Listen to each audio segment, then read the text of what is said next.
Maybe some for the shake. And oh my goodness, Spoon with the clutch play. That's a victory royale for Marietta. Anymore though, but does finish him up. Gets 2, gets 3. What a hit that hits him 65%. Wow! And does it go in? It goes in! It goes in! The wine's been fine. 2 4 me 1. I go 4 me none.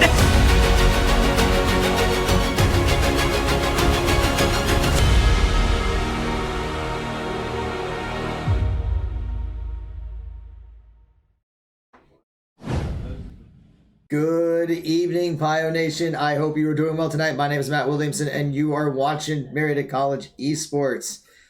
So it's taken a couple of days to finally have a match for you this week, but here we are, where we're going to have 2 matches going on. Our Rainbow Six team will be going up against Drexel University in the NACE Starleague Varsity Premier Series, and our Smash Brothers team will be going up against Baldwin Wallace, GLEC and OAC rivals, but this time they'll be participating in the NACE Starleague Varsity Plus competition. So both matches are going to be going on at the same time. As we've done with previous Thursdays, we will be streaming the Rainbow Six match first, and then we will showcase the Smash match afterwards, because I mean, you know how difficult it is for me to try to stream just one match. So trying to do 2 at the same time would be nearly impossible. I'll also mention we have made a couple adjustments to our stream, so hopefully the Rainbow Six match will look a little bit better than last week. We've made some tweaks, so cross our fingers and hope that it does make a difference. So one way to find out if it works. While we are waiting for the lobby, let's go over a couple things for our Rainbow Six match. So first of all, who is going to be playing for the Pioneers? So we'll have here, just going down the list, our captain, senior Aaron Crum Spoon. We're going to have junior Michael Funka. We are also going to have freshman Evan Perel Evangelos playing, senior Dylan Poles Rez playing, and freshman Spencer Showwater Static playing. And then we want to thank our coaches, head coach Derek Games Room, Matt Argerbright Strato, and Colin Stratford Knight for working with our students. Looks like I am getting an invite already. So we may be starting very quickly, so I need to go through some announcements as fast as possible. So first of all, I want to give a shout out to Over the Moon Pizza for being the... I'm sorry, that's not Over the Moon Pizza. That's HyperX. This is what happens when I'm trying to do so many things at once. Shout out to HyperX for being the official peripheral sponsor of Marietta College Esports. They have provided our facility with keyboards, mice, headsets, and mouse pads and microphones. We love the quality of their peripherals. If you want to check out some HyperX gear, you can go to hyperx.gg/MariettaES. The QR code is up on your screen. We also want to give a shout out to Over the Moon Pizza. Finally getting that right. Every Tuesday and Thursday, they have their game night at their restaurant in Front Street in Marietta. And on Tuesdays, they'll be airing matches. So, of course, we didn't have our Overwatch match earlier this week because of a technical issue. Internet was down, so we had to reschedule, but that is going to be coming back up on Friday 8:30. But next Tuesday you'll get a chance to watch the Overwatch match there. But anyway, you can go there on Tuesdays and Thursdays to play some Switch stuff and some other games, of course. I'm going to give a quick shout out to all of our partners, including Buy Blue Lights, Elgato, Incrediware, Kovacs, MSI. Whether it's trying to help get our students some more apparel or be able to get some equipment or some more exposure to our program, we do want to thank all of our supporters. Of course, we are always looking for more students for our esports program. Of course, we have varsity titles in Fortnite, League of Legends, Overwatch 2, Rainbow Six Siege, Rocket League, Super Smash Brothers, and Valorant. We have our facility here on campus. We have several coaches for a lot of our teams. We do try to make sure that our students are going to class and doing well in the classroom. And there are scholarships available for high school seniors and college transfers. So for more information, you go to our Linktree, linktr.ee/Marietta Esports to get all that information. And speaking of tryouts, of course, we do have tryouts coming up. We've done all the tryouts for February, but we will have tryouts in March. So we'll have in-person tryouts on March 16th. And we'll have online tryouts on our Discord server on Sunday, March 24th. So you can still sign up for those. So You can fill out our recruitment inquiry form at bit.ly/mcrecruit. You can go to bit.ly/mcesports tryout to schedule the tryout, so whether it's on these days of March, or you can pick another day. We do have a few more tryouts for the academic year. And then join our Discord server at bit.ly/pio discord, so you can say hi, especially if you're going to be doing online tryouts. You would definitely need to join our Discord server to do that. And then finally, I want to thank all of you for your support. Thank you for watching. Thank you for your gifts. Thank you for your subscriptions. It is one of our main sources of revenue. Now, if you're not in a position to be able to financially give or to subscribe with money, if you have Amazon Prime, you get Prime Gaming, which allows you to subscribe to our channel absolutely free.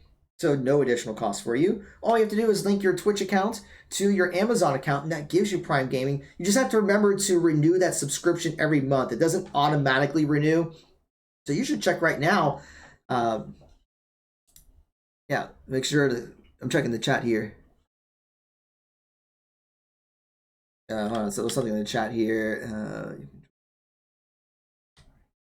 Okay, anyway, as I was saying, you get perks such as the emotes for subscribing to our channel, but all you do is just connect everything to your Twitch and your Amazon account, and then you can use Prime Gaming to renew. Just make sure you check your subscription every 30 days so you can keep renewing that subscription, so you get all the benefits of subscribing to us at no cost to you, or no additional cost, I should say, and we get the benefits of your subscription at no additional cost to you.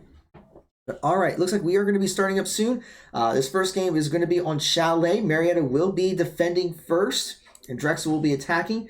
Now, I'm going to hop in the Discord channel because Vincent Anderson will be joining us at any point. So he's going to help with commentating and talking about the match, which means I want to make sure that I have everything up here so he can see everything here.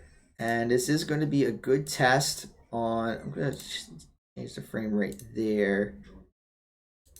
Okay, that should be good for him. So like I said earlier, we have made some adjustments to our settings in the stream to see if we can fix some of the choppiness. I don't know if it's going to work yet until we actually try it, so this is going to be a good test run. If it's still choppy, I do apologize in advance, and we'll continue to go back to the chalkboard to see if we can figure out what's going on here. But hopefully we'll be able to provide a good stream for you guys, because I know you're very excited about this matchup between the Pioneers and Drexel. And I will mention that next week, so I don't know if I have the schedule up for this. I'm going to go ahead and pull on the schedule here. Next week's going to be very exciting because we're going to be going up against our good old rivals Butler at 7 o'clock. So you definitely come back for that. That's probably going to be the most highly anticipated Rainbow Six match of the semester. Now, we do have some matches, at least our match with the University of Kentucky is going to be rescheduled because that is during spring break. But we will see that we'll have a couple things going on later, although I think, yeah, we'll have a match on, I believe that's the 12th and the 14th. So that week we come back from spring break, we're going to have quite a few matches as well. But all right, it is looking like we are going to be starting up any soon. According to the chat, Drexel is ready and Spoon is starting up the game. So let's go ahead and get things underway.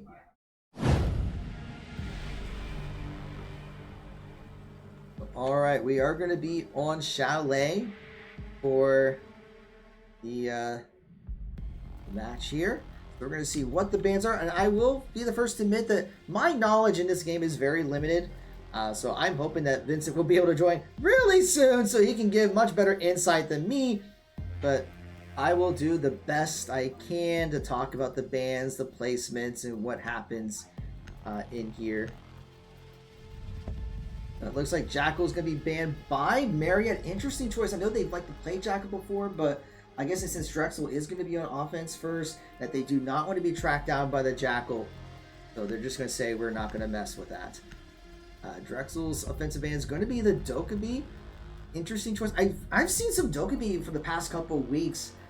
Just being able to use the phones to pinpoint where people are at or give away their location. So apparently they do not like that op. On the defensive side, they're going to be taking out Fenrir. I admittedly don't know a whole lot about him, but it's basically been banned every single week. So he just must be very OP. So no Fenrir for this map. And then the defensive ban from the Pioneers will be Mira. Interesting. I mean, I know Mira was banned for several seasons, but interesting to take her out because we haven't seen a whole lot of Mira bans lately. So, all right, they're going to go with the Mira ban. Let's see what Marietta is going to go with on defense. We're going to see Funko on the Alibi, Static on the Valkyrie, Rez on the Mute, and Spoon on the Melusi, and Evangelist on Zami. Now, I'm going to get some things set up here. Alright, so let's get this set up. It looks like already on my end, things look a little bit better, so I think we might have fixed some of the issues, hopefully. But I need to set up a couple things on my Stream Deck to make sure that we get the correct... Well, if I push one button, I want to make sure it's showing the right person. So give me 1 second here. So, here. Set this up over here. 10 seconds to insertion. The, 5 seconds left and before then insertion. there we go. So that should make things a little better.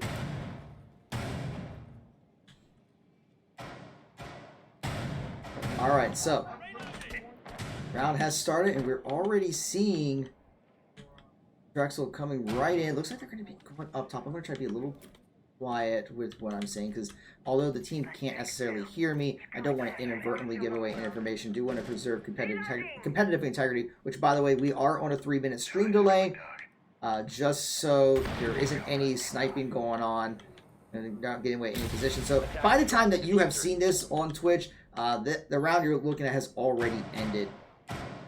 But all right, so let's take a look at some player perspectives here. You see, Evangelist looks like going to be taking out a couple of drones, and already going to be putting some walls up. Meanwhile, we're going to see what Spoon is up to. Already taking some hits, has to duck down, looking for an opening, gets a shot in, but I don't think it was the headshot, so he's going to pull back. I can't talk today. Why am I commentating when I can't talk? And Spoon is been taken down by Ducks. So Rez is going to be hanging back. Meanwhile, Static is looking at that hallway. Funka is going to be roaming around looking for that opportunity to find a pick. I think he suspects there's something here. He does see the drone, so he's got to fall back because his position has been blown. He's going to try to crawl away.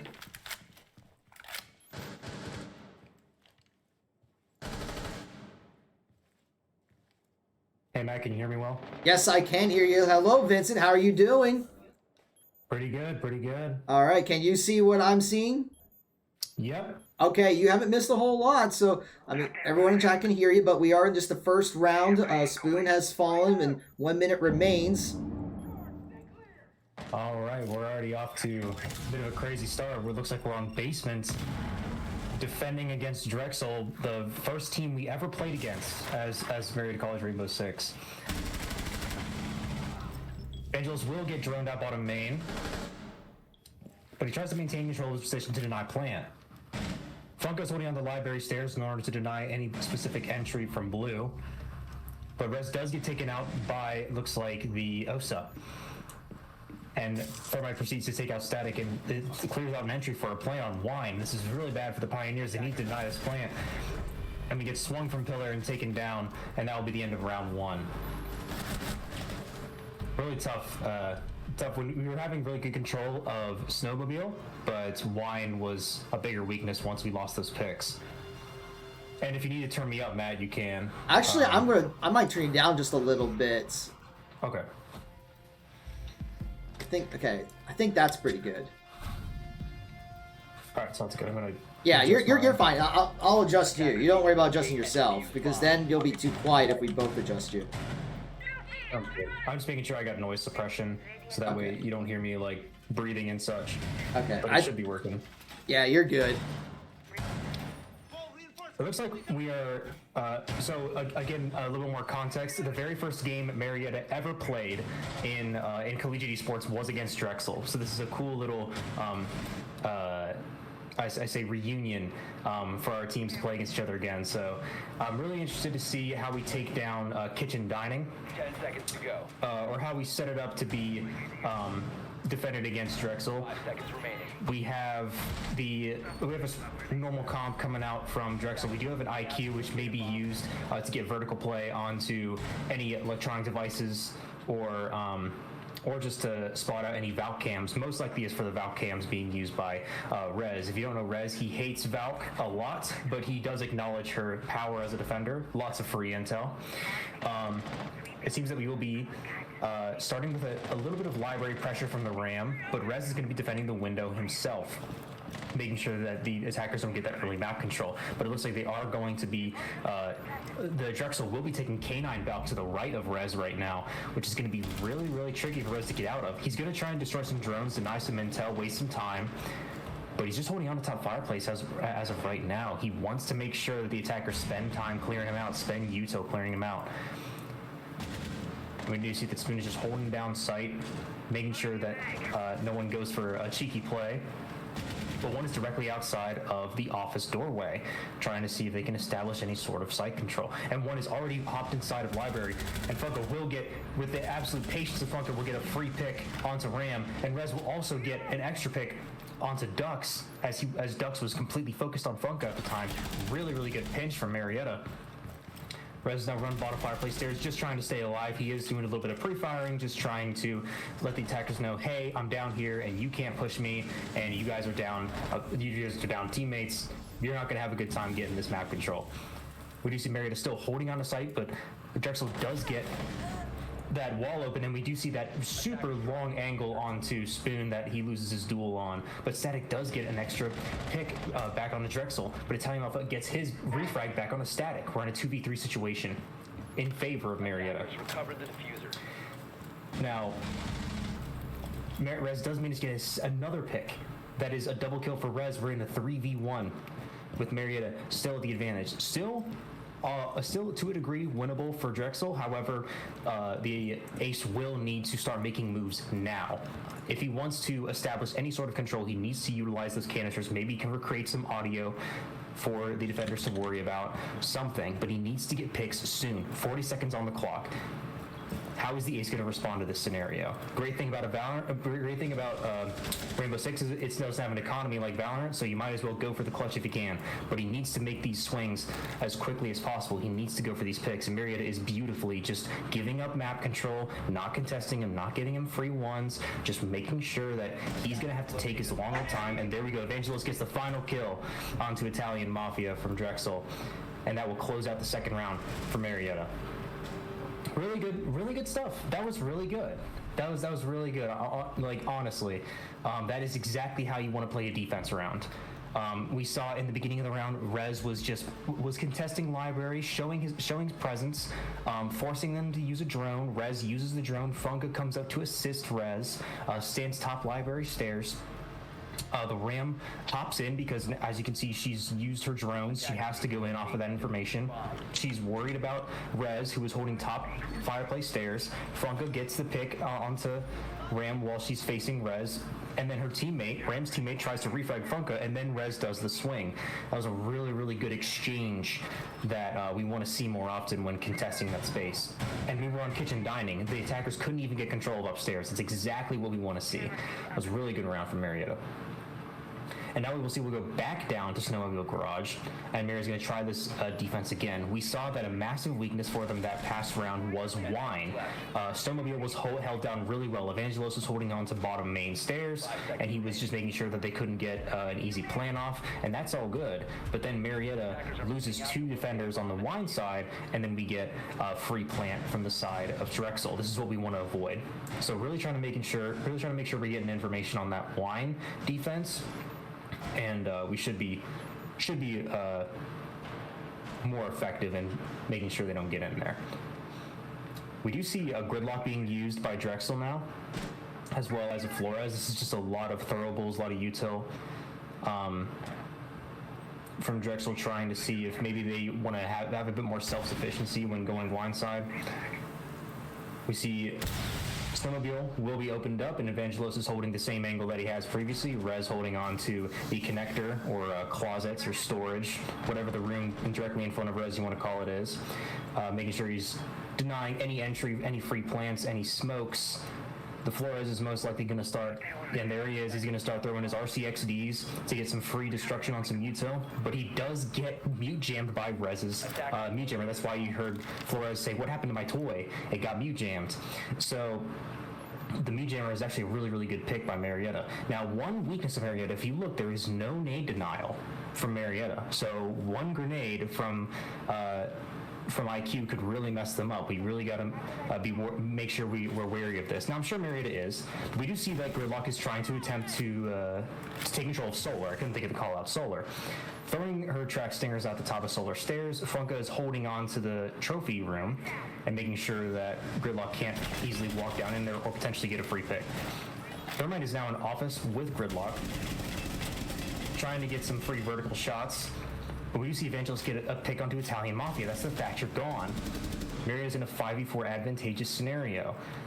But we do see that Drexel is a little bit split apart. Some are trying to get control of third floor or second floor, while Marietta still maintains control of kitchen and dining. This is going to take a lot of time to clear out if Marietta is still holding on to this, and there's 50 seconds left remaining. Lots of action has to be taken really soon if Marietta wants to get something done. Spoon may or may not have seen the opponent in his crosshair right there. And you see the frag nade coming out, but Spoon is able to hold his position. Beautiful pick from Spoon. Now he has to worry about one holding fireplace double door, but he might just get him off of timing and not see him pushing into him. This is still a really tough position for Spoon, as he is not repositioned and is still a bit of a sitting duck right now, as they know exactly where Spoon is and he doesn't know when they might swing. They have 20 seconds left, though. That is very true. This time wasting is really advantageous for Marietta. There's another pick for Spoon. He can sit here all he wants. And now we have the last two on Wine, and Funko runs out of bullets but fights him with the bailiff to see if he can get an extra pick. But now Thermite is on 50 HP. He has to push into sight. Beautiful from Marietta. And the next round is closed out by Spoon getting that final pick, dropping off the hatch. Really, really good stuff. But yeah, as you can see, like, Spoon was starting to get pushed out of there, but it didn't matter because of how much time we wasted. That is really true. There's so much more of an advantage to him just holding his position and saying, hey, they still haven't dropped Util on me. They threw a frag grenade at me, but thanks to the recent frag grenade changes, you can't cook frag grenades anymore. So although they had no nade denial, it's okay, because if a frag grenade gets thrown at Spoon, he can reposition accordingly, because that frag grenade is not going to explode for multiple seconds. So it's a big disadvantage for attackers now to throw these frags thinking that they're going to get free kills, because you can't get kills anymore. You can only guarantee that a certain area won't be contested because of the destruction of it. So that frag grenade nerf really, really helped Spoon in that scenario, because if frag grenade still could have been cooked, he might have been done there, because he has, again, no nade denial that round. Yeah, I know. When I saw that grenade being thrown, and it's like, okay, that's going to blow up one of it. The fact that it took so long for it to explode just gave him the time to run away. Attackers are moving out to locate. Yeah, trust me, if this was before frag grenades got nerfed, Spoon would have been dead. But fortunately, this goes in our favor for that round. And looks like we're going back on the Ram for this round. And Mary is going to be defending the bar site. A lot of people say this is one of the best sites to defend on this map. At least I think it is.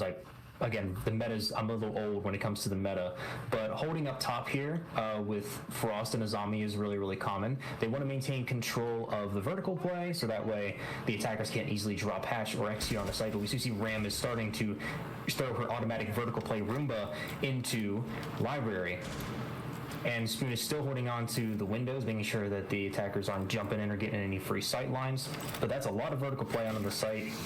And Spoon throws a Kiba barrier to make sure that it doesn't get any free angles. That is actually a really, really good use of his concrete pancake. see Rez still trying to get a little bit of vertical play onto the holes made by the Ram device, but we see a nice little angle from Rez that he might hold on to see if he can get an easy pick onto the gridlock. So if gridlock dies pretty soon, that might be as a result of Rez. But again, just more time wasting. We're now at a minute 40 off the clock, on the clock. We're almost at the halfway point of the round. Really, really good time wasting procedures. We do see that office is still being contested by Drexel. They're slowly, methodically taking that map control. We do see a potential flank coming out. Actually, it might have been. We do see the flank coming out from Funka, trying to see if he can get some extra impact on the solar flank. But again, more space is being taken by Drexel, so this might be a little bit of a late timing. But we'll see that if Jaeger can get that flank onto the gridlock, it might be a lot of value. And we do see that Funka is starting to make his rounds, getting closer and closer to top fireplace stairs. Funka might be able to make a crazy play here, and he does get the excellent reaction onto Ducks. But World of Karma also gets a frag onto Evangelos. Funka has to rotate back because he does not want to lose his life in this very crucial situation. But again, it is 3v4. We do need some picks here. 45 seconds left on the clock, and Drexel are about to execute. This is going to be a really, really tough scenario. Rez is already taking some damage, and Funga does get finished off by OSD.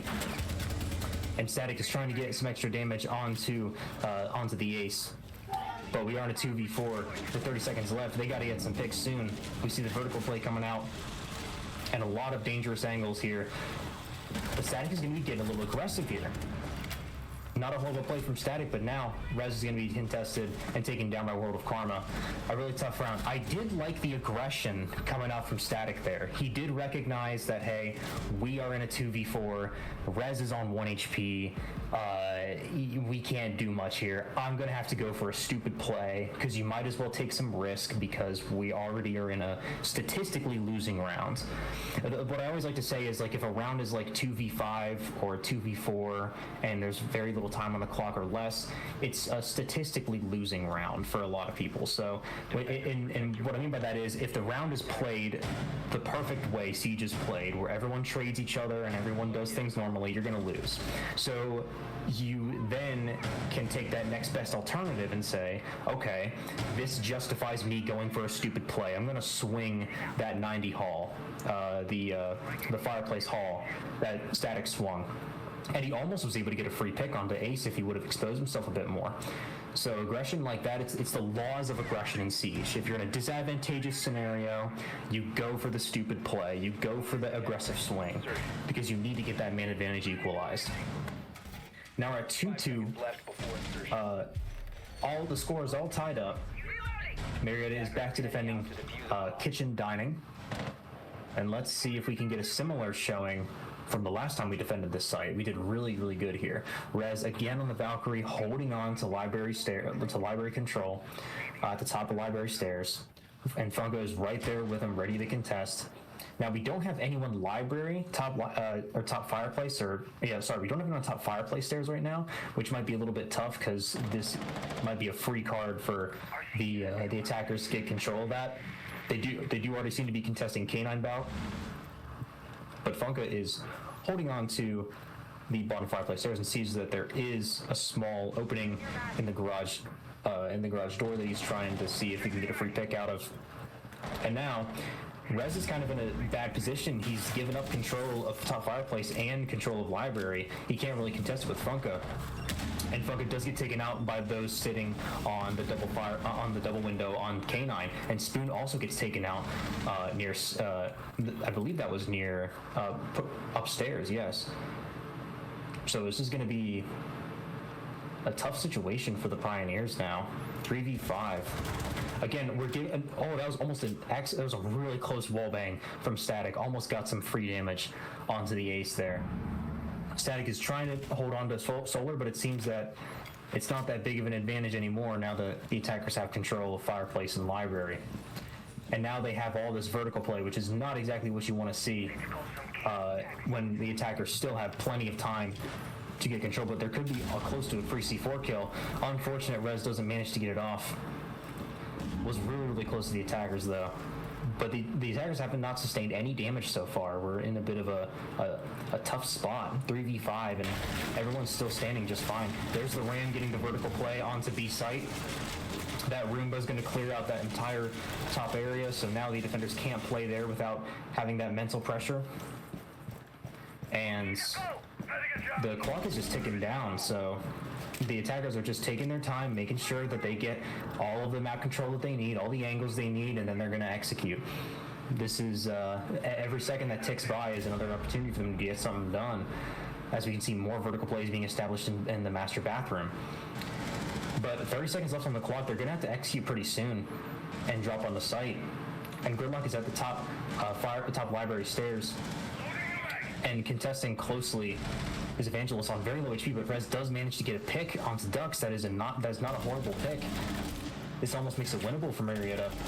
15 seconds left. The attackers have to get a plan off. If the attackers make a mistake here, this could be a big disadvantage for us. But we do see that Rez does get taken out in the bar site, or in the bar room. But it does seem that the defenders do finish the rounds by denying the plane with the Echo drone. That was huge for him. You can see how excited Evangelos is. Actually, you don't, but everyone who's watching can see the reaction in his face, but being able to pull off that concuss. I was so confused at how it worked that I wasn't able to bring more energy to that call. But that is absolutely amazing. The Echo drone being used to deny the plan, if for those who don't know, Echo drones have 2 stuns in which they can stop a person from any animation in the game. So if they're getting an animation to put down a breach charge, it'll stop it. If they're planning, it will stop it. So essentially, the Echo just has to stay alive, wait for the timer to reach 0, and then you just stun them, and you win the round. And luckily, they did not clear out the Echo, and Marietta gets a free round win, despite the fact that it was a 1 versus 4. That was really. Or what did you say? I was saying that was a huge play from Evangelist. The fact that they didn't even spot the Echo drone, and there were 2 people there too. So I mean, they could have easily just kept an eye out and taken it out, but they were both tunneling onto the site. But yeah, now Maria's up 3-2. Yeah, exactly. Marietta is now on the advantage in this last defensive round. If they can secure a 4-2 split, this is actually going to be really, really, really doable for Marietta on offense. Because all they need to do is secure 3 more rounds, so win 50% of the rounds in the next half, and they're going to win. But they have to win them early on.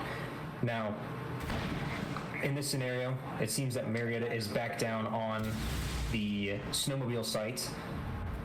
And I think Thermite did get control of the snowmobile wall, and we see Ram getting vertical play onto the said wall. But Spoon is going to be contesting top fireplace rather late. And there is one sitting outside of the K9 double window. He could shoot Spoon in the back really, really easily, but he doesn't know that he's there. And that's the Zofia, World of Karma, sitting up there. Evangelos still sitting bottom snowmobile stairs. Bottom main stairs, making sure that the plant doesn't go down. Again, this is a very advantageous position for Marietta because they know that they cannot plant until Evangelos dies. So they're doing pretty good right now. Evangelos is really doing a good job holding on to this position. As you can see, the attackers are forced to stay outside until he is cleared out. Some sort of utility has to be spent in order to get control of this site if they want to plant for snowmobile. And we see no one contesting wine right now, so it's really just making sure that snowmobile is all good. But Evangelist might be in a tough scenario if top snowmobile stairs gets pushed, but Spoon is right there to contest if it does. And we do see that Ram is right outside of the top fireplace stairs. And we do see the impact coming out, and a free pick onto the Thatcher, and another pick taken onto the Ram. Excellent impact play by Spoon. And we see another one at the double door to fireplace, and Rez does get an extra pick onto the one below. But Funko will be taken out by the Flores, which will be the first pick established by Drexel. But now the Flores does have to do a lot in 50 seconds if he wants to win this round. He does not have the diffuser, and Marietta is up 4-1. Really, really good picks. Really amazing play by Spoon. I don't think that could have been done much better. A really good bait for Evangelos to sit there, show that he is still contesting bottom main. The attackers know they have to clear him out, and then Spoon sits in the bar stock and gets an excellent impact play. Really good stuff. We do see Ducks getting a nice pick onto the counter vertical play onto Spoon, as Spoon is going for an extra little pick to end the round with. But 15 seconds remain, and Flores still has to get a 3K in order to win this round. He does take down the one teammate, Evangelos, on bottom main, and Flores is just trying to pre-fire as best he can, but he does manage to down one of the opponent, to down Rez, and he almost gets that win off. As you can see, Marietta was getting a little greedy there, just taking a lot of fights, but I'm sure that once Rez was able to tuck in Blue Hall and deny any contact from the Flores, we were able to win that round. But a little bit scary. This is why, like, when you're up in a 4v1, although there was a very low chance of him winning in any circumstance, giving him ones like that are really scary. So yeah, I think he was going, still secures the round. Yeah, he was going for the kills at that point, and the fact that he had a quadra kill and he was looking for Static, but fortunately Static just kept his distance enough to be able to eat out the clock. Or Rez was able to delay that a little bit with the alibi and clone just sitting right there. That just gave him the extra time they needed to be able to just let the clock expire.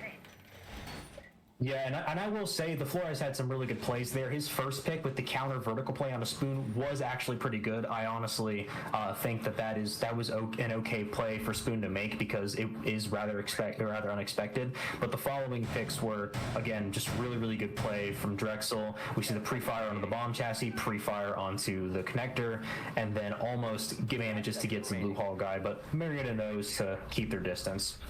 We do see a Ying, Monty, and Capital strat being used by Marietta. This is going to be interesting. I'm wondering how they're going to use this util to gain control of the master bomb site. We do see the Solus being used by Drexel, which has always been a kryptonite of Marietta. Lots of frags, lots of potential being used from this character. So let's see how Marietta contests this with Rez on the Monty, and also has the diffuser. And we're going to be sitting outside K9 Balk for this initial map control. Now the Aruni's going to limit us a little bit. We just need to clear that out. And also, Marietta needs to have a little bit more control of Solar, but we do see Monty already smoking off Office. And we're going for a Monty plant instantaneously. 1 C4, and this could be over. And there it is. This is, again, why quick planning like this is just very difficult to do, but Evangelos immediately starts replanting and gets taken out.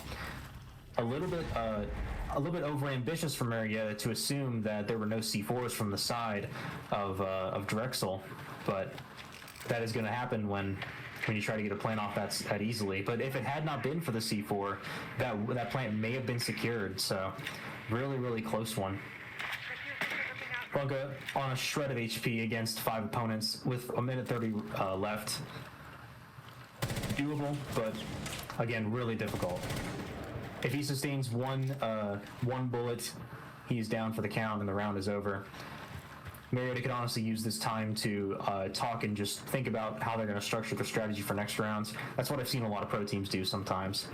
But again, there's not too much you can do when the strategy, when the execute is so early in the round and the C4 denial is just there ready to go. So World of Karma will finish the round and take out Funka, and we're moving on to the next one, 4-3 in favor of Marietta. Yeah, I like the idea, but they just did not make sure it was clear. Yeah, I honestly think they didn't have nearly enough map control to do such an ambitious plan. They had no control of. They really had no pressure on the office wall. They had no pressure on master. And again, like I said, it's just a bit over ambitious to assume that no one on the opposing team has a C4. It's just a little bit over ambitious. They should have seen it when they had a mute, because a mute is almost always going to be bringing that C4. Say, hey, they have a mute, they could C4 our plant. and there's nothing the attackers can really do to stop that C4 unless they shoot it midair or flick to it right before it goes off, which is in practice and on paper seems actually doable, but it's pretty difficult in the heat of the middle round. So it's just one C4 really makes that plan almost impossible. So it was a good idea, but we needed to establish a bit more control, a bit more pressure, or just kill the mute, and we honestly could have gotten that plan off. Attacker's objective is to defuse. We see Marietta using a Finka this round with the 0, a little bit more util, a little bit extra intel. Funko will be using the Iona to get a free infinitely regenerating clone to use for info in the round. And we will see a little bit more of a frag heavy comp being used by Drexel. We see the Solus and the Warden with just a Jaeger, Wamai, and Frost. Now, Dux does manage to take out Funko with the Solus again. That character is absolutely amazing to play against. Spoon is droning, I believe that might have been Trophy, I'm not sure. Actually, no, Spoon, I think Spoon is a droning master. And now he is taking control of the master bathroom, sees that the piano double door is barricaded off. He's going to establish a bit more control of Library Hall with Evangelos outside to assist him. This is a pretty rather simple take. Marietta gets control of Solar and then starts fighting these guys top library stairs, which is the guy directly to the right of Spoon. He throws the frag, but as we said previously, frags do have a nerf, so they cannot explode instantly. And now the defender still maintains control of library stairs, while our util is now effectively spent. So now we still are sitting with top library stairs. Fireplace is still heavily contested. Getting control of this is going to be pretty tough. Spoon does manage to get a pick onto Wamai, though.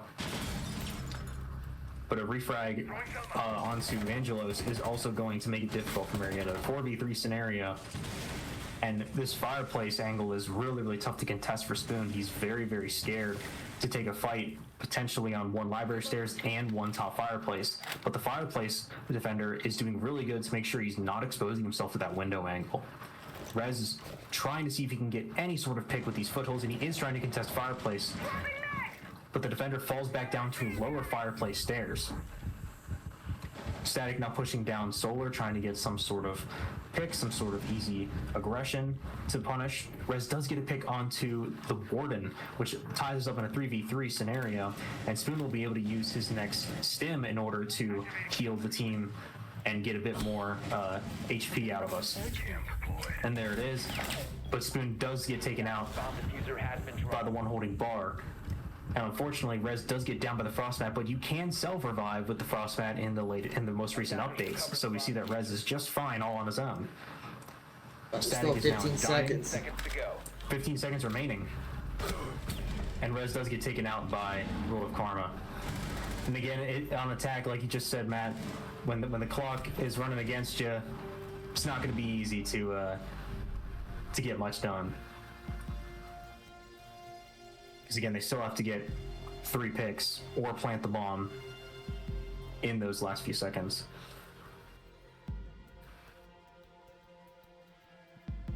All tied up 4-4. Marietta is still on the offense. They have a few more chances to get these attack rounds off, but again, attacking is just one of those. It is one of those anomalies where you have to take these fights and you have to play off your drones and you have to take map control and you have to do it swiftly. If you wait too long, scenarios like last round will just keep happening. The thing is, I don't know if the team has actually practiced attack strats on Chalet, because for a while, Chalet apparently was a map that wasn't picked that often. So I think they've had a lot of strategies for some of the other maps, but I'm not sure. I'd have to check with the team afterwards, but I don't know if they had anything specific for Chalet. I wouldn't be surprised if they hadn't made it a bunch of dedicated strats for the map. However, I would like to see if they just take a little bit more of take the liberty of making sure we're following drones sufficiently, dumping util where it's needed. Drexel is still using very, very aggressive comps with the Warden and the Solus going for these kills. And It seems that Marietta is just struggling to get these initial picks onto the Solus mainly, as Solus is able to freely roam around and check for any drones that might be spotting her. We can already see her. This might be near Wine. And Funka is Iona cloning into Bard, gets some initial intel. He drones himself, hops in to get a little bit of control below. And Spoon is making sure that everything is clear because that Solus, again, could be anywhere. The site is okay. So the site is still going to be on kitchen dining. We need to establish this vertical control that Drexel is contesting. The observation blocker will be taken out for Spoon, potentially some more droning. And Evangelos gets the opening pick onto Italian Mafia. The Warden might have over-ambitiously peeked from Master. And Static is getting a little more intel. Dux does get a refrag onto Spoon. Not necessarily a refrag, just another fight lost. But that is the Finka being lost early on in the round, which is not what you want to see. Evangelos could have gotten to heal by now. But it is what it is. Evangelos is now heavily contested in office. And might have to take a fight very, very soon here. Funka at the bottom of Fireplace stairs, trying to see if he can get an easy pick. But Evangelos does get finished off by Drexel.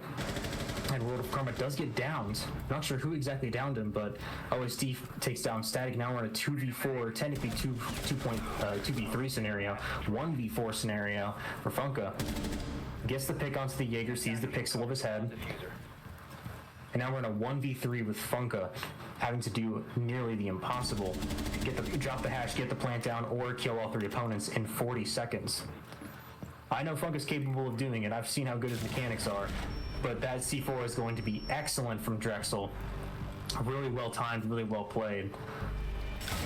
And that's going to finish off the rounds, putting Drexel in a 5-4 lead against Marietta. Marietta is calling a timeout. Mm-hmm. Yeah, I'm not surprised. Yeah, I mean, Marietta did just lose 3 rounds straight.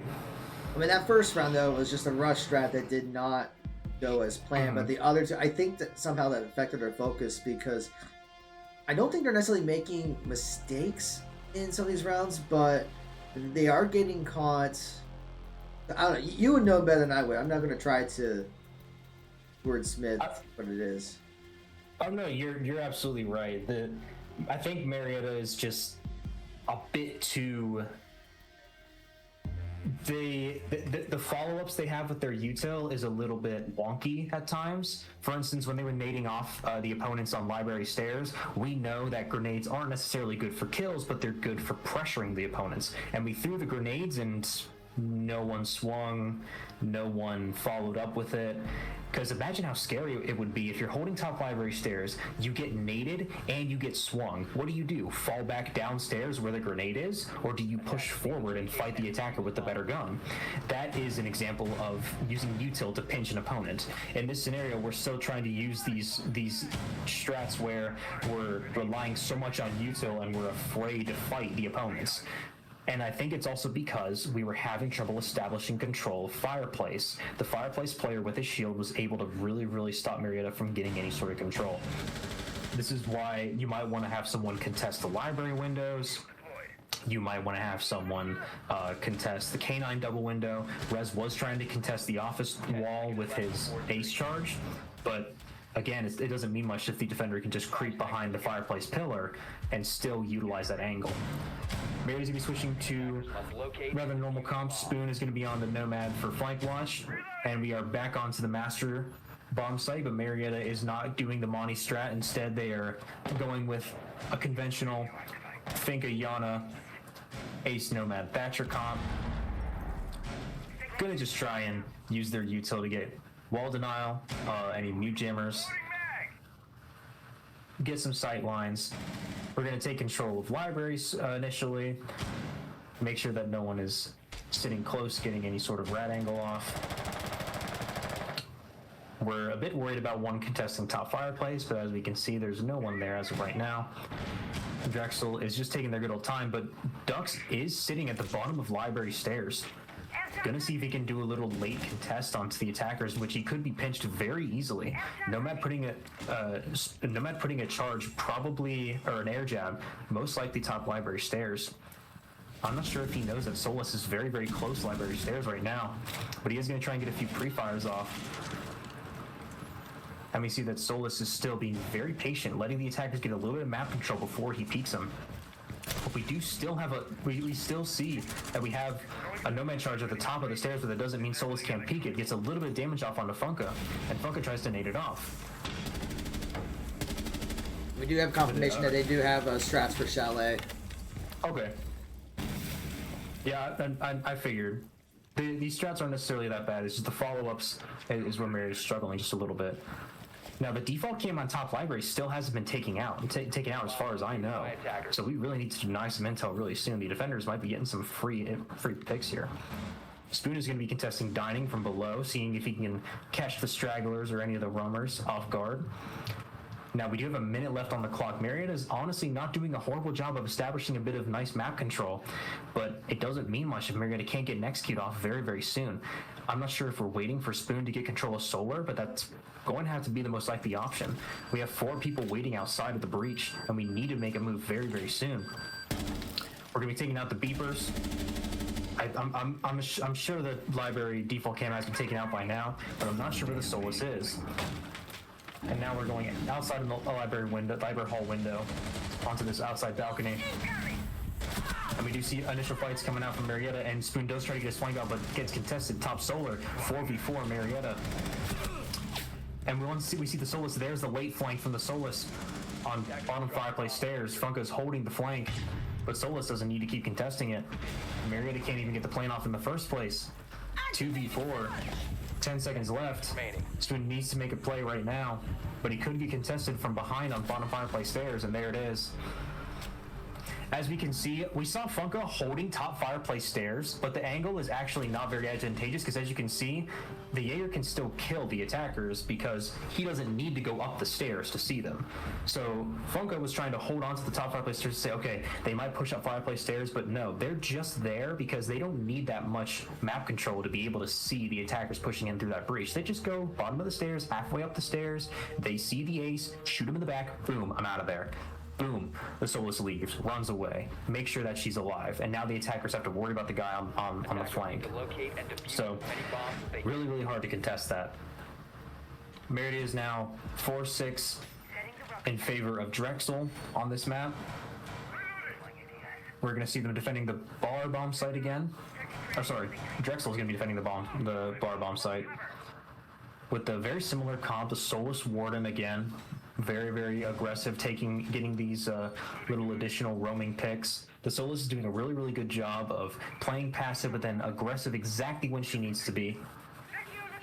Making sure that the Marietta can't get any free, easy plays or easy map control without having to deal with her first. Now, the bar bomb site, we had a lot of trouble taking control of fireplace and library, right? So I said previously that they could contest the library windows, they could contest canine, they could contest maybe they could contest fireplace stairs. Something to try and make these defenders a little bit worried about how they're going to defend from multiple angles at once. Funka does get the initial pick onto Dux. It is huge. The opening pick onto Solus means that there's very, very much less roam pressure on a Marietta. And now all they really have to be pressured by is Warden. Or potentially Jaeger, if he wants to go for a few plays. Attackers have located a bomb. But that is a really, really good starting pick for Marietta. Especially Especially since this is a critical round, because it is match point for Drexel. Yes, that was. It might have been. I'm not sure if Dux was going for a spawn peek there, but it was a bit overambitious. And Jaeger is taken out by Evangelos. Marietta is up in a 5v3, and they have piano control. They will be taking out the double door and the footholds onto top library. Might be a bit advantageous for Marietta, but it sees that, again, we're throwing the frag to contest the guy, to get rid of the shield. Again, now that they can't hold that, and now we have another frag being thrown onto the shield at top fireplace, but it does get Wamai. That Jaeger Wamai is going to be really, really tough to deal with. So much util that they have to burn on it. But Marion is still at an advantage, but Funka is going to be down, but automatically revived via Bluetooth through Spoon's Adrenaline Surge. And now the Warden from Drexel is on very, very low HP. Still very, very winnable for Marietta. And well, Marietta is still on the advantage. They just need to get this full vertical control. Wamai is trying to do anything he can to force the attackers to burn more util, to burn more lives, take more fights, before they eventually will collapse and drop on the site. Marietta takes a bit more map control for top fireplace stairs. Again, another Wamai will be used to stop the initial flash, but Funka flashes out again. Wamai has to drop off of this initial angle. And now we see library stairs is being contested. We have the hatch onto the library connector being contested. Lots of good angles, lots of good fights that could be taken very soon. Marietta is closing in for the kill now. Spoon is contesting the bar double window, trying to get a free kill. Almost gets a pick onto the one player holding his double window, but a lot of aggro is being held on the Spoon right now. He needs a little bit of help from his from Rez potentially, but we do need to get the bomb down very soon. 30 seconds left. This is what I'm saying. 5v3. We're at an advantageous position, but we have to contest soon. We have to collapse soon. Italian Mafia does get a pick on the Spoon, and now Rez does have to go for the plant. 4v2. Rez again still trying to go for the plant, and it seems that it may be successful. Let's get it. And there we go. And Rez manages also to get the plant and get the final 2 kills to finish the round for Marietta. So that was huge from Rez, getting the plant down and the last 2 kills so Pioneers stay alive in this map.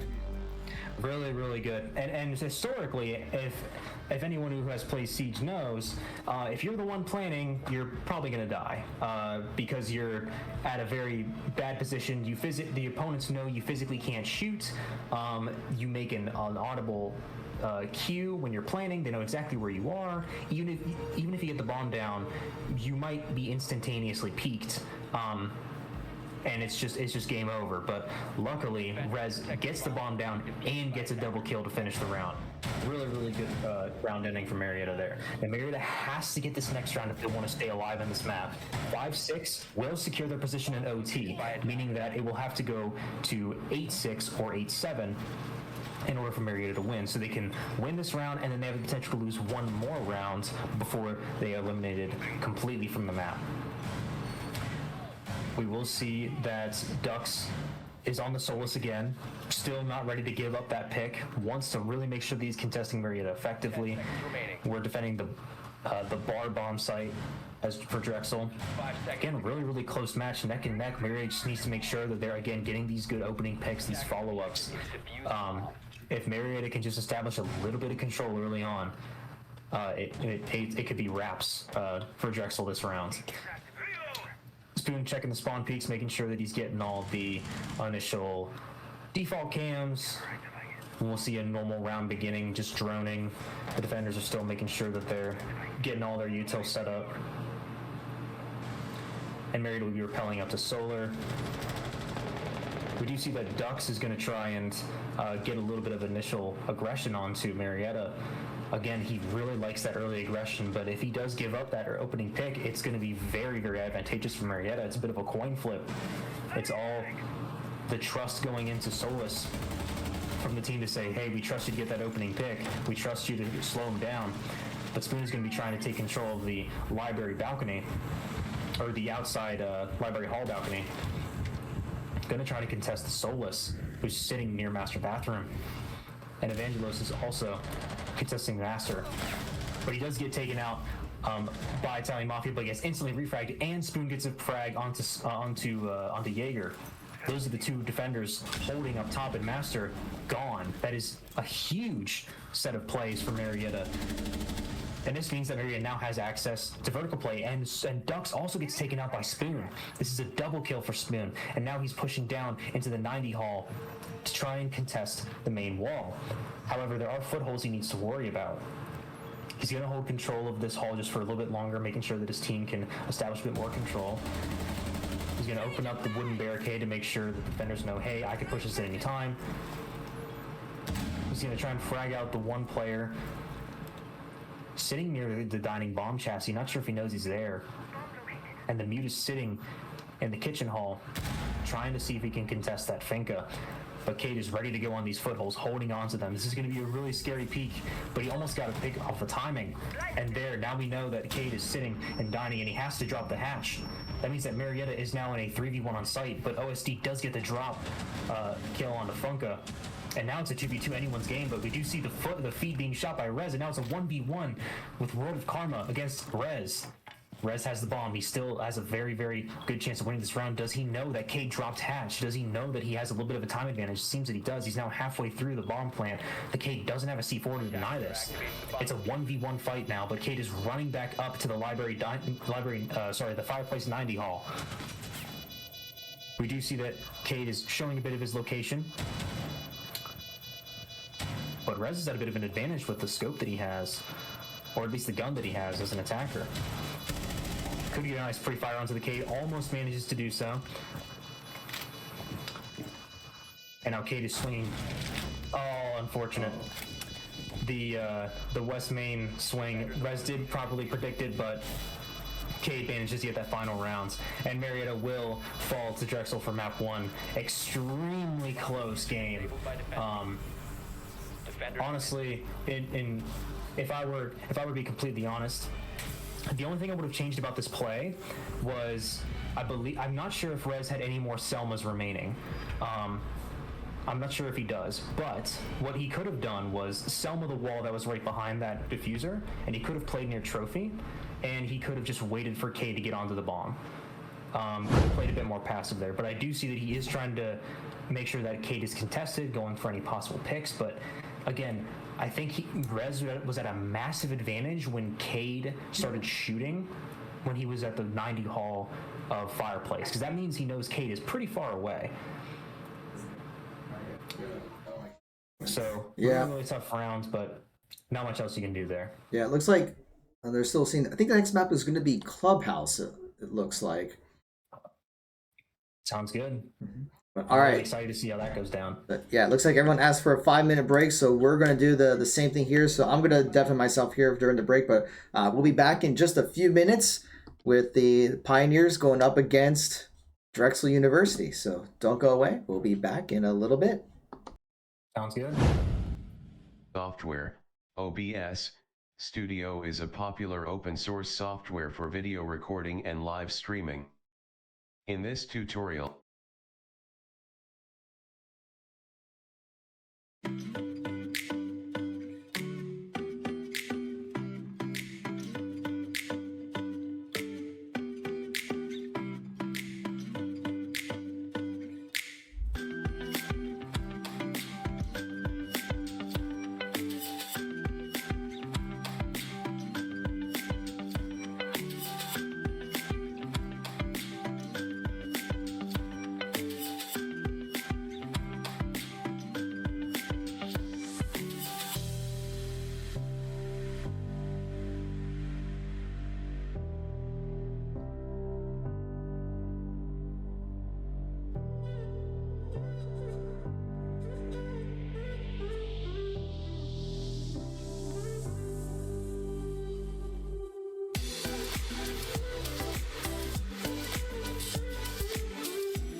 All right, and welcome back. Let me unmute myself here on Discord.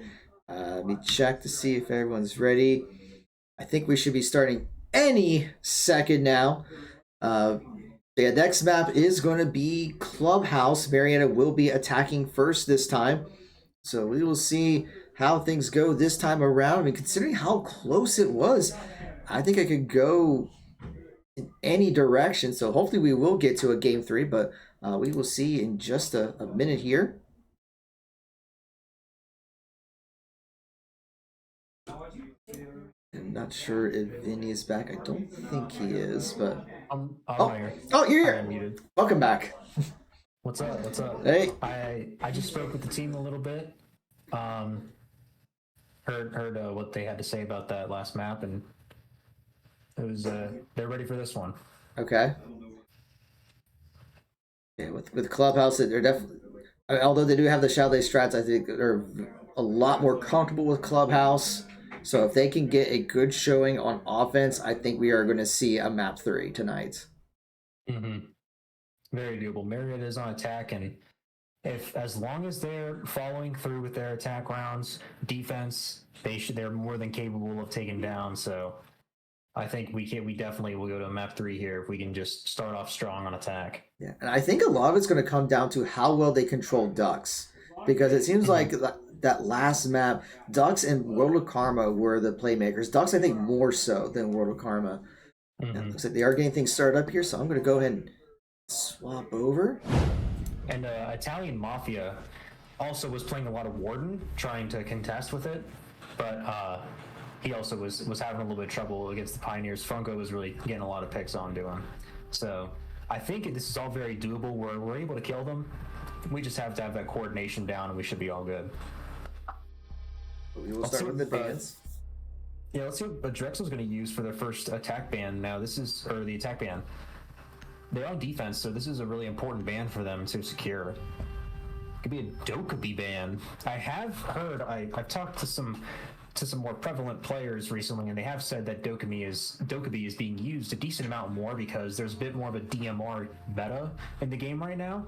And in combination with the main reason you never played Dokkaebi in the past was because everyone hated her gun because she only has access to a DMR. Maverick also being banned again. The #1 rule of Siege, Maverick breaks Clubhouse so heavily, so I understand Marietta banning him. But again, with Dokkaebi, Dokkaebi's just very, very, like, the only reason people wouldn't play her is because of her DMR, and now that her DMR is actually pretty useful, the util she has with her calls, the fact that the only character in the game that counters Dokkaebi is mute. So if you don't have a mute, you are completely susceptible to her calls, and on top of this, she can gain access to all the defender cams. And she has plenty of util. I believe she has a Gone 6, and she has some throwables. So I can see why she gets banned nowadays, but the main reason you never saw her before was because all she had access to was a DMR, and DMRs in the past had not been the best guns in Rainbow Six, which is why people didn't really use her. What's really interesting is the Wamai ban coming out from Marietta, because I don't think I've ever, maybe once in like 3 years have I seen a Wamai ban come out from them. Yeah, I can see why. Wamai, obviously, like, cool thing about Wamai is he has impacts and he has nade denial, right? And a big thing about Clubhouse is on basement, you can impact trick the hatch in basement, the kitchen hatch. So having access to those impact tricks also has access to breach denial, and he has nade denial. So having both of those, I can see why that would be a ban that they would want to put down. And also, it's really hard to find his magnets since he can tuck them and really hard to see spots, and it just denies them a little bit more nade denial. Because again, I think Drexel has been using Jaeger Wamai a ton this game, so they want to reduce the amount of nade denial that they have. They don't want to deal with ADSs and Wamai discs, it seems.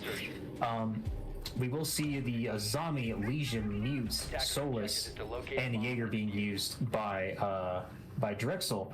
The Mute is going to be the sole breach now. Now, actually, this is actually really cool. You don't even have to use a Thatcher grenade to bypass this wall. The Mute Jammer has a limited radius, and a Thermite can rappel on top of the breach and put his charge near the top of it, and it will completely bypass the Mute. He doesn't even need Thatcher. Now, we're still going to use Thatcher because it gives us a better breach, but Mute is actually not the best for defending Clubhouse for that reason, since you can completely counter it. But we're going to get a nice easy breach into the CC site. Bomb located by attackers. And now we have the Rafters player holding on to the entry, and Funka's going to be wrapping back near strip side to see if he can get a nice push onto main stairs. Spoon is going to be droning into Logi.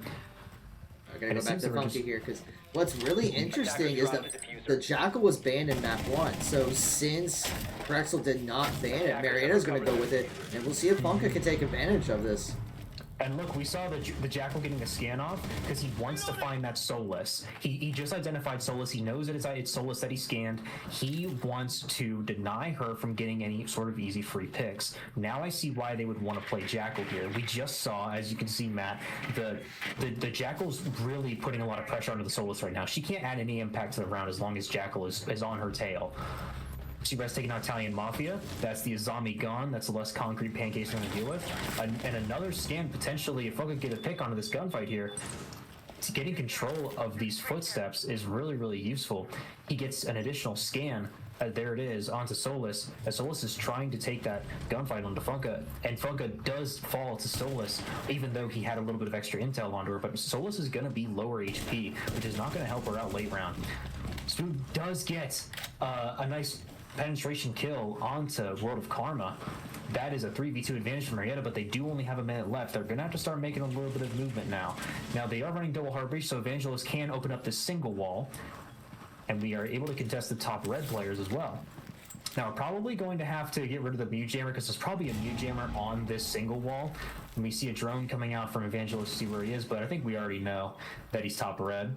Rez is just holding on to the top red push out, making sure that no one gets a little over ambitious. And now we see Spoon near bottom red stairs, or trying to contest lounge and go bottom red stairs. And then now we see Static playing off of a smoke. But as we can see, Thermite does get taken down, and now we do not have control of the diffuser. This is not good for Marietta. Marietta now needs to make a play. But Evangelist does fall to the Legion. And now there's the late round Solus getting whatever picks that she can get, and she does manage to take down Spoon. And there we go. That's a really, really tough round for Marietta. So we saw that with the execute, the Thermite kind of went in first with no one contesting Rafters, no one contesting, Cash, no one contesting top red really. They just kind of heavily relied on a smoke, and since Thermite dies first there with the diffuser, the defenders are like, oh, bet. We're good. We don't have to do anything. We know where diffuser is.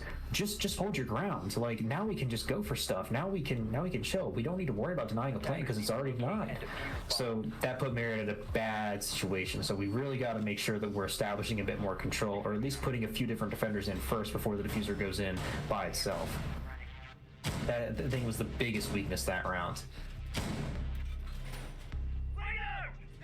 But as we can see, the defenders for Drexel are now going to the basement site. This is, in my opinion, a site where Wamai is just really, really useful. There's plenty of little nooks and crannies for you to tuck Wamai discs, and you can use the grenades to impact trick the hatch that's directly above the B-bomb chassis. Also, we see the Legion coming out again from the Drexel. They do like those the extra traps and plant denial, and just the amount of intel that they grant as well. Attackers are heading out to defuse a bomb. Looks like Solus is going to be off-site doing what she does best, making sure that she can contest Marietta from getting any sort of initial control, but she's going to be playing near Cash first. We might see if she tries to get control of Khan's single. might be able to try to peek out of there to get some early picks. The Static is already half HP. I just noticed this. I'm not sure what caused them to be so low. Might have taken a bit to a spawn peak. I think it was. I'm just glad he's alive and well because we do need those. We do need that utility from Zofia if we want to be able to contest a little bit extra space. Spoon is going to be contesting the 90 Hall into Gym. Looks like he's playing off of the initial drones. Funka is with him in Logi. And now we're getting a little bit of initial control. The Solus was playing in cash, but it looks like she dropped off. So we seem to have full third floor control. Yes, she dropped that hatch directly next to Funka. Funka should know that. Because the footprints were red right there, so he knows that she has to be close. And now it seems that she dropped off the hatch, and we have control of the second floor. So it looks like Marietta's doing a full top-down clear, which just means, you know, start at the very top floor and then work your way down. We do know that they're on the basement bomb site, so we're going to have to start up top, then go down to the second floor, or the first floor technically, and then go down to the ground floor. Static is going to be pushing from strip. Now, this could be a little bit of a difficult gunfight for him as he is half HP and is a bit cut off from his teammates. But again, the defenders are falling off of Bar and letting Marietta have control of this as well. Now, we can see the game that the defenders are playing. Minute 15 on the clock. Marietta does have control of first floor, but they're going to have to make some plays relatively soon as they still need to get control of the kitchen hatch. Sledge is going to be trying to get some vertical play, but I'd be a little bit careful because there could be a C4 coming out really, really soon onto Sledge playing above. But there it is, that frag grenade being used to get some sort of util clearing or just trying to establish a bit more presence. And Spoon's drone will be jammed by the meat jammer on the opposite side of the doorway. And now Funko is going to be contesting Oil Pit. And he's trying to contest blue, as we can see if he can get an little extra push. But it's a little tough to push up this hallway because you have to expose yourself for so long and you can't do any sort of swings. Dux does get an initial pick on a Spoon and gets pick on a res. And we also get another pick from Drexel onto Oil Pit. Marietta may have tried to peek the Moto hash and got heavily shut down for it. And now Static is still on his 50 HP, trying to see what he can do.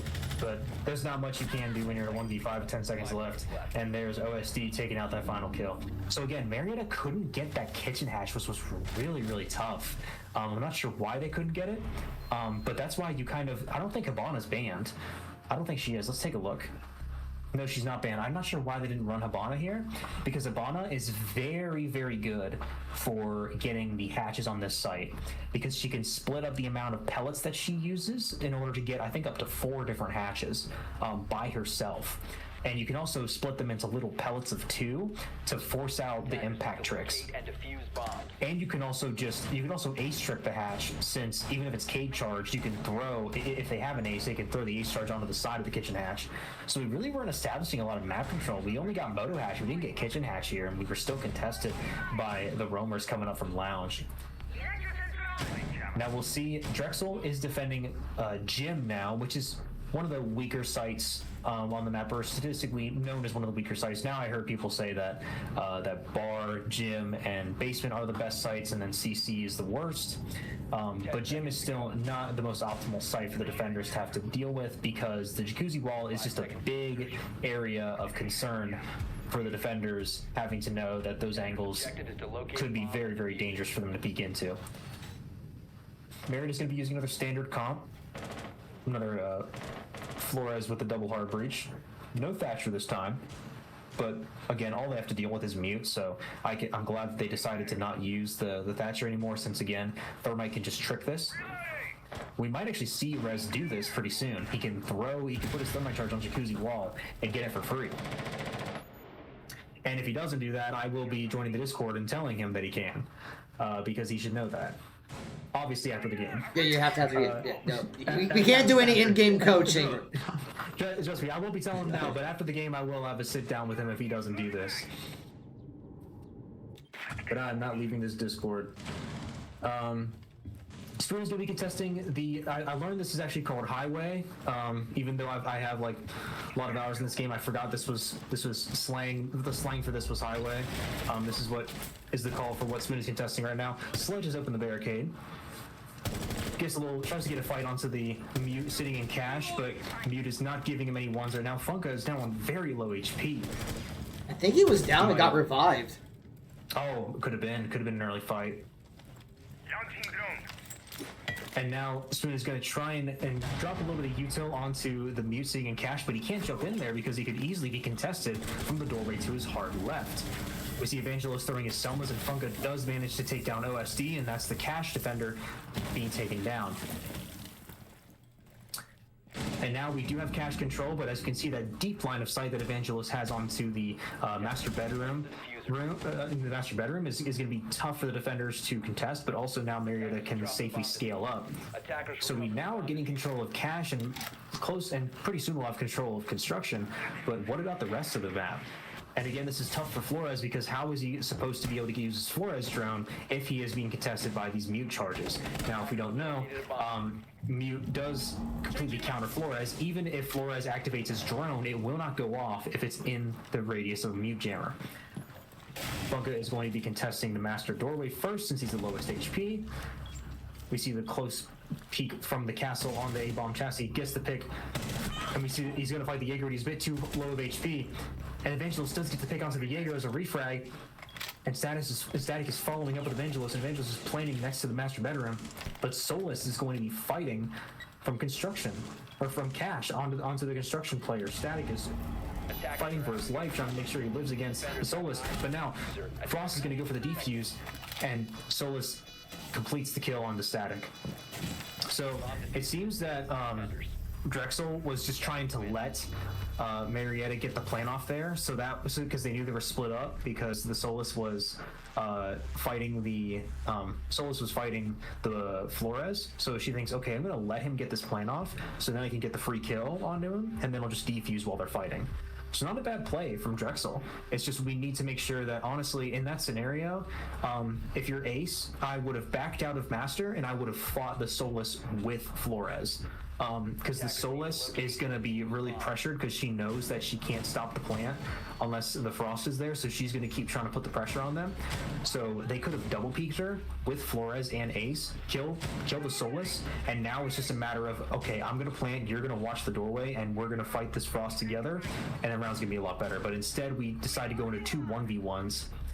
But technically speaking, if you think about it, when you're planning, it's a 1v2 because the guy who's planning can't do anything. He has to sit there for 7 seconds straight. So it actually puts you in a worse situation if you're getting these individual gunfights instead of trying to fight the guy together. Now we do see that Drexel's going back to CC. This is again a very, very winnable round for Marietta. Back onto the Thatcher from Static, but we see that we really could take advantage of these comps that Drexel is running. They're not running heavy electric wall denial. They're running a Mute, which again is very, very easy for them to take down.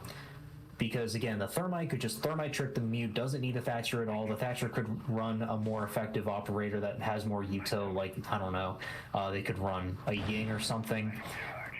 It's just like, I feel like we're dropping a lot trying to get control of this breach when we really could just Thermite trick it. But that's just my take. They might have a specific strat where they use them, so it's totally understandable. The Izami has a really nice setup here at Raptors, as we can see directly below us. She has the Jaeger ADSs, her concrete pancakes, and she can hold control in any angle that she wants up on these rafters. Funka does the initial pick on the World of Karma. That's a great first pick from Marietta, but Marietta does need to get Raptors control.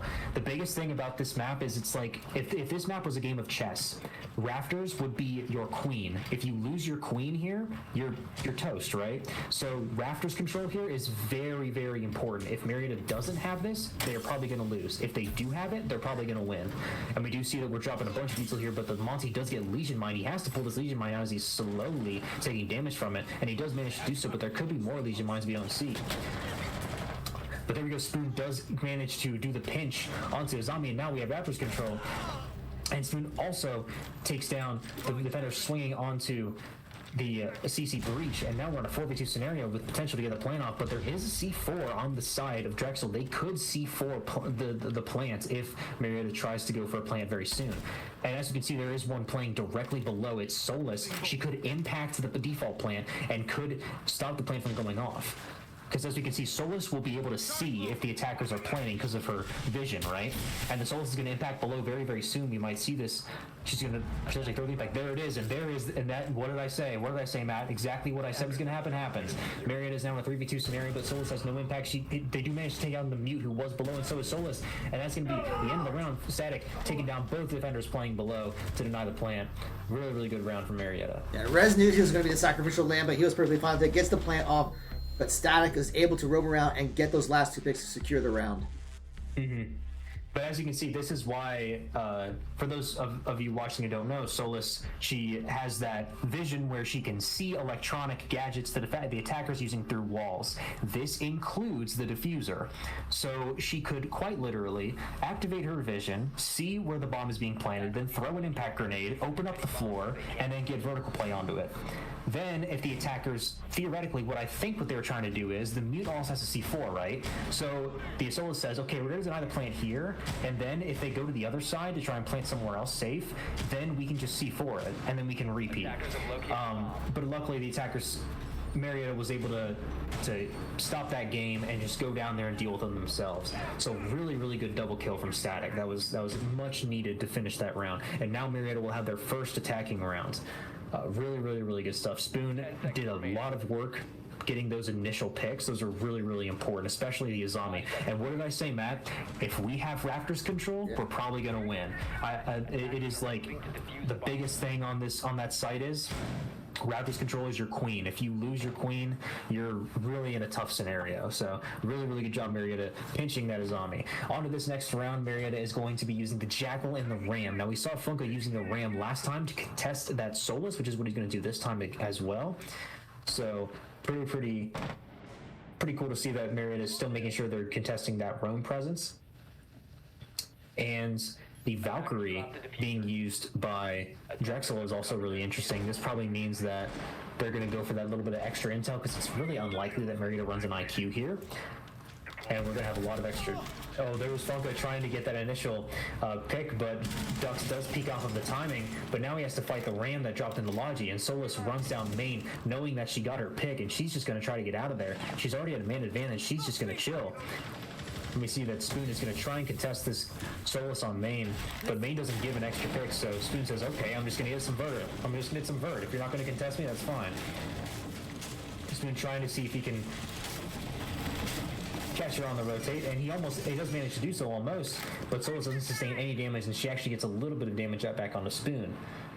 While Spoon is a 3-armor operator, he's going to be in a bit of a tough scenario now that he's lost so much HP. Now Drexel at a decent advantage now. Dux got his pick. He got a little bit extra damage. He's out of there. We don't see a Solus anywhere near them now. Now they could walk up main stairs again, but it's rather unlikely. The Solus is now actually just sitting in the freezer section of kitchen, waiting to see if he can contest the attackers again. Spoon does manage to take out the Valk, but the defenders can still make use of their cams. As you can see, World of Karma, Mute, is sitting on one of the cams right now. And they're probably getting spotted, which is why Spoon is looking around at the ceiling for a bit, because he's probably getting... He might be getting... I don't think he's getting red pinged. I doubt they would do that, but... Again, the Solus is contesting freezer. Spoon doesn't notice he's there. And there's the free pick from Dux, being extremely patient in freezer. And now the teammate's going to try and follow up and get that pick on the Solus, because he is completely alone, but she gets another pick onto Evangelos. Marietta has to clear out the Solus. She's just sitting in freezer. Perhaps he could drop a Zofia stun, and that's exactly what Static is going to try to do. But their back's a little bit far away. They could get a little bit closer to contest this Solus. But they seem to be almost afraid of her. We need to get a little bit closer for that. So now the Solus is going to be stunned, but he knows that she's prone. Now she stands up and is trying to contest Rez, but he does manage to down Solus. Not sure if they know that she is downed right now. But now they do have to walk down main, and there's the Valk cam. That extra intel is just so useful. 10 seconds to go. They gotta move in now. They're out of time. And there's the bottom main contest. Static now has to make a swing, or else the round is going to be over. And it looks like he is going to save KD, and the round is going to go to Drexel. Really tough. Yeah, but like I said, that Solus play was really, really good. The Solus knows, okay, I'm going to give up a bunch of map control, but I know that they're going to play kitchen to try and get that hatch open and get vertical play, so I'm just going to sit in freezer. and let them take as much time as they need to. All they needed to really do there was to just, they could have droned her out, or someone could have contested Freezer or anything along those lines, but it seemed that we all opted to enter from Jacuzzi Wall and Strip Side, so Solus was able to sit there and Freezer pretty much for free. Marietta now at a 1-4 disadvantage around differential on this map. They're going to be attacking the gym bomb site. Marietta has not won the site yet, however, it is a weaker site for the defenders to have control of, and it seems that they are running a much more of an aggro comp. Actually, no, they do not have the Warden. They still have the Solus Valkyrie. Again, for that extra intel, the Solus is going to see the electronics, Valkyrie is going to see everything. And we see the nade denial from the Jaeger and the Castle having his barricades on highway, most likely again, and then the mute for the wall denial. It's like we were talking about before the deputy started. It comes down to how can the Pioneers control Ducks on that Solus, and so far they've been struggling to keep her at bay and be able to make those plays. So this is going to be a critical round where if they can try to get Ducks down early on, then they can go to a 2-4, swapping to defense. They're going to have a shot to be able to cruise this through. And I'd also like to note that Ducks, for many of the maps, except for the upstairs sites, Ducks has been relatively alone when Ducks is roaming. So you can take advantage of that by saying, hey, if we Jackal scan this Ducks, you can keep contesting her with Jackal, and I'm going to push from the opposite side of where she is, perhaps its main double door, and we could get a little bit of control because the defenders are relatively staying on site except for Solus, and sometimes Val gets a little bit aggressive to help out, but Solus is relatively alone, which you can really take control of this if they're not roaming with two people. Now Marietta's getting the initial map control, opening up the main double door. Gonna peek in the lounge, see if we can get any sort of intel, but Val does get an early pick on the Spoon. I'm not sure if he droned Bar there, but that's gonna be really tough for Marietta to come back from. Marietta does get CC control, however they're gonna have to clear out this mute again like they did last time. This is a little mini game of clearing out this little defender here, trying to see if they can get any sort of control. They're gonna have to burn some util, and Static does get traded, and he does manage to kill the mute, but he also gets traded. So while we were trying to spend a little bit of util here, we did manage to kill the mute, but we also lost one of our men in the process. So we are in a 3v4 scenario, disadvantageous for Marietta. But again, we're getting map control just as we need. A minute 13 on the clock, still very doable. We just need to get some extra picks here. But the defenders likely are not going to give up any free 1v1s. Funko's getting control of Khan and sees that he's going to start doing the initial peek on the Master and takes that first fight against Castle, getting a little aggressive onto Marietta. And Rez is going to be opening up the Khan single, most likely trying to, and we do see a unfortunate wallbang from Jaeger getting a nice pick on the Funka. That is so unfortunate, but a really, really good timing peek from World of Karma there. That pick is going to be huge for really making it difficult for Marietta to get anything off. Now Marietta's in a 2v4 scenario with 30 seconds left. They're on attack. They have to push something. Perhaps they could push into Logi and try to get some control there, a bit more isolated fights that way. But it seems that Marietta is not sure which side to commit to. Marietta does smoke off the main entrance to site to make sure they can't get flanked, and now they do get, there will be a beeper that tells the opponents exactly where they are, but Rez is trying to put a thermite breach on. There's only 3 seconds left, there's not much she can do. And Castle will use the super short to confirm the last 2 kills. And that's going to be 1-5, Marietta at the disadvantage, and Drexel is going to be up for their attack rounds. But Marietta did manage to secure 1 attack round, which sometimes is all you need on this map. So, although the score is pretty harsh right now for Marietta, I will say, from my experience, it is not over. This is still winnable. Yeah, no. I mean, you've talked before about how on a map like Clubhouse, you can go 0-6, and then you go 6-0 when you swap sides. That's just the nature of this game. So even though the round differential is very lopsided, you just got to take it 1 round at a time. Don't worry about match point. Just take care of this round, and then the next one, and just do 1 step at a time, and next thing you know, you're into overtime, or even ahead. Exactly. Mario's gonna be starting on basement. I am always a huge fan of starting on basement on this map. I really like starting off on a good note because this site, in my opinion, is almost free. It's really good to set the stage and say, hey, you know, we're going to show these attackers that they should be scared of us. We want to start this round off by giving them no confidence, start them on the site that's the hardest to attack, and let's show them what we're made of. Which is what Marietta is doing here. Marietta is not going to have any hatch denial. They're not going to have a Cade or anything like that, so the attackers may be able to get control pretty easily with it. However, we are going to see a decent amount of entry denial with the Goyo and the Legion and the Jaeger, making sure that there's going to be a lot of difficulty pushing into the tunnel. But again, Spoon going for the initial peek on this main stairs window. This is a really, really annoying peek to deal with. And as an attacker, I remember having to peek this so many times because it is just so scary to deal with it when you're trying to get into kitchen. Spoon's going to be establishing a little bit of control, taking out some drones, the usual. But he's still doing just fine. Going to throw an extra Valk cam for a bit of intel. Sometimes Valks do like to pocket one cam in case they want to have some mid-round intel on a specific area that they didn't know they would have had to previously. So it seems that he's doing that right now.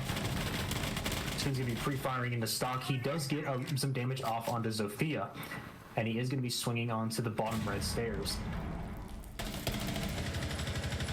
Giving a little bit of pre-firing here, but honestly, and there's the initial pick from the Hibana, but Funko will get a frag back onto the Zofia that Spoon damaged.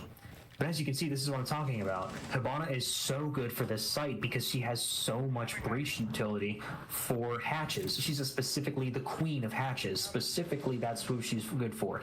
Ace is not good for hatches. He's really good for actual walls. But running the double hard breach here makes it so that we can contest triple wall or contest blue and make an opening that we need to make when we're finally contesting on site.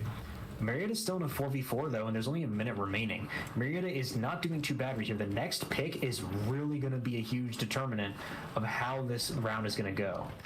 Static is still sitting up on second floor with a vertical angle onto the hatch. This is a nice bit of positioning because he can shoot the Hibana pellets off of the hatch if he needs to. This is really, really, really good. If the hatch gets contested, Static can just shoot the pellets off. He doesn't even need to worry about it. So I think it looks like Ying is going to be throwing her Candelas into kitchen, and she does take out Static, who was sitting above. That was a really, really good play, getting the counter vertical play, and now Marietta's way of stopping the site from being destroyed, the hatch being destroyed, is gone. And now Rem's going to be contested on site as the attackers are found in the XG with 20 seconds left. And that is going to be Drexel finishing this round and taking it to match point. That was a really, really good execute, by the way. I do have to give props to Drexel there. Marietta had a really, really good way to contest the kitchen hatch. And the way they countered that was almost unconventional, because when you have height disadvantage, it's rather difficult to fight the opponent. But the Ying just walks into kitchen, yings it out, and then just pre-fires the vertical angle and manages to kill Static. So honestly, like, if the only thing I would have done differently is if I heard those Candelas in kitchen, I would have backed up, because we're honestly okay. Still, the Ying can't shoot us if she can't see us, and then we wait for those Hibana pellets, and then we peek, and then we shoot the Hibana pellets, or peek onto the Ying. I think he kept peeking the vertical angle while the Yings were going off, which put him at a massive disadvantage. But that was Marietta's biggest strong suit, was being able to hold onto that kitchen hatch, which was lost at that time. 10 seconds remaining. Marietta is now 1-6. If they lose one more round, they will be out of this best of 3. So they need to lock in. They need to get some rounds off for this final, potentially final defense round. They just need to make sure that they need the initial picks from potentially the hard breach, Thatcher. They are using Bandit and Cade, so they could go for some bandit tricking here. Bandit tricking is useful against a Thatcher, depending on how good you are at it. But I'm not familiar with Static's expertise on it, so we'll have to see. But it does look like he's bandit tricking, holding his bandit battery out, ready to go. and he's going to see if he can get some timing off onto the Thatcher grenade that is being used to stop the electric denial onto the wall. And again, there's the bandit tricking, but they are going to be using an ace charge and a thermite charge. That's a really interesting way to open the wall. They throw an ace charge on one, so he tries to get that one, and then they put the thermite charge on the opposite one, and bandit can't get both off at the same time. So the only way you can really counter that is if you preemptively start placing it when the Thatcher grenade goes off. That's really all you can do. Attackers have located a bomb. Rez is going to be holding on to routers, but he doesn't have any of the zombie pancakes that Drexel had previously had, so it's going to be a little bit harder for him to contest this. He may have access to... He also has no nade denial, so he could get easily contested by a Capital using his firebolts, but Spoon will get taken out by the Capital who's contesting the bar double window, or the billiards double window, without contesting some... And Foga gets an excellent headshot on the World of Karma. That is a really, really good pick. But then Rez does get taken out by the Thatcher. But again, Funka's still getting plenty of damage on the attackers. If we look at the attackers right now, a lot of them are sitting at half HP. They are not doing too well right now. It's still very winnable for AW, but Funka does get taken down from stock, which is going to put us at a big disadvantage for the plant. And we do see that Thermite is going to be walking into sight and trying to go for that plant. Evangelos will have to get onto his Echo drone if he wants to deny this plant. We do see the C4 coming out, but it does not manage to take down the Thermite. But now Thatcher is at very low HP, and the Echo doesn't manage to get any picks off. So now it's going to be all of static to secure a 1v4 post plant. And he's sitting duck in sight, but he does manage to down the first one. 15 seconds left. But he gets knifed as a refrag by Ducks, and that will finish the map and have a GG for this best of 3 series. Well played by all teams. Seriously.